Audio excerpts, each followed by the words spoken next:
PharmD படித்தா job இருக்கா? Salary நல்லா இருக்கா? இந்தியாவில் ஸ்கோப் இருக்கா? இல்லை ஃபாரினில் தானா? எல்லாமே இந்த வீடியோவில் கிளியராக சொல்கிறேன். First hospital scope. ஃபார்ம்டி படித்தவங்க ஹாஸ்பிட்டலில் டாக்டருக்கு அசிஸ்டன்ட் இல்லை, டாக்டர் அண்ட் பேஷண்ட் 2 பேருக்கு நடுவில் இருக்கிற மெடிசன் எக்ஸ்பர்ட். அதாவது எக்ஸாம்பிள் டாக்டர் ப்ரிஸ்கிரிப்ஷன் செக். இப்போ ஒரு பேஷண்ட் இருக்காங்க, அவங்களுக்கு ஏஜ் 60. இப்போ அந்த பேஷண்ட்க்கு சுகர் அண்ட் பிபி ப்ராப்ளம் இருக்குது. இப்போ டாக்டர் 5 மெடிசன் ப்ரிஸ்கிரைப் பண்ணியிருக்காங்க. இங்கே ஃபார்ம்டி என்ன பண்ணுவாங்கன்னா, இந்த மெடிசன் சுகர் பேஷண்ட்க்கு சேஃபா, பிபி டேப்லெட் டோஸ் அதிகமாக இருக்கா, 2 மெடிசன் மிக்ஸ் ஆனால் சைடு எஃபெக்ட் வருமா, ப்ராப்ளம் இருந்தால் டாக்டர் கிட்ட சஜஸ்ட் பண்ணுவாங்க.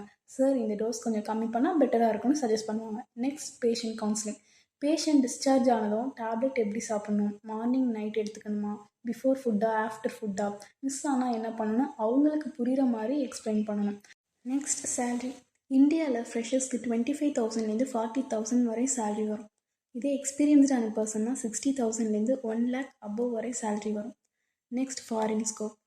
இந்தியாவில் ஃபார்ம்டிக்கு அவேர்னஸ் கம்மி, ஃபாரினில் ரொம்ப ரெஸ்பெக்ட் அண்ட் டிமாண்ட் இருக்குது. ஸோ என்னென்ன கண்ட்ரீஸ்னால் USA, UK, ஆஸ்திரேலியா, கனடா, இந்த கண்ட்ரீஸ்லலாம் ஃபார்ம்டிக்கு ஸ்கோப் அதிகமாகவே இருக்குது. நீங்கள் என்ன பண்ணணும்னா ஃபார்ம்டி கம்ப்ளீட் பண்ணதும் அந்த கண்ட்ரீஸை பொறுத்து ஒரு specific pharmacy exam and language exam எழுதணும்.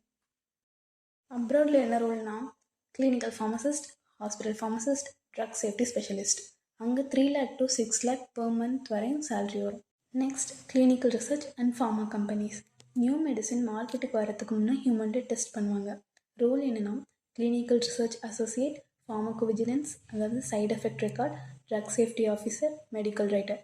பேஷண்ட்க்கு மெடிசின் போட்ட அப்புறம் வாமிட்டிங், அலர்ஜி, ஹெட்ஏக் இதெல்லாம் ரெக்கார்ட் பண்ணுறது அண்ட் ரிப்போர்ட் பண்ணுறது. Salary 30,000 to 80,000 per month. Next, teaching academics. Salary 25,000 to 50,000.